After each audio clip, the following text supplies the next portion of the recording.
I think what we're seeing with a lot of our customers in the market in general is a model that is starting to look like you may have Chinese content that's being, today is being actively developed and maintained by a company that would be considered covered and prohibited. Um,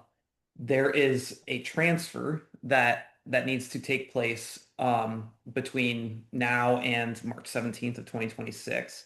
where the product that is going into the vehicle, the software for that product needs to be maintained by a non-covered entity after March 17th, 2026. So to be clear, after March 17th, 2026, if you have one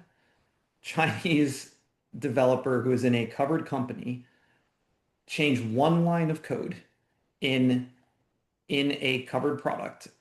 which is your VCS or ADS, it is now prohibited. So the transfer is you need to have a non-covered team who is working on that code and doing the maintenance if you're going to continue using that covered product during this transition period. So because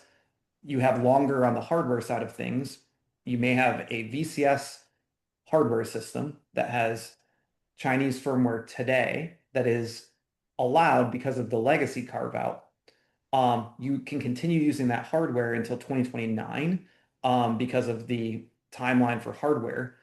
And the challenge is getting the software maintenance and operations moved into an allowable, uh, you know, uh,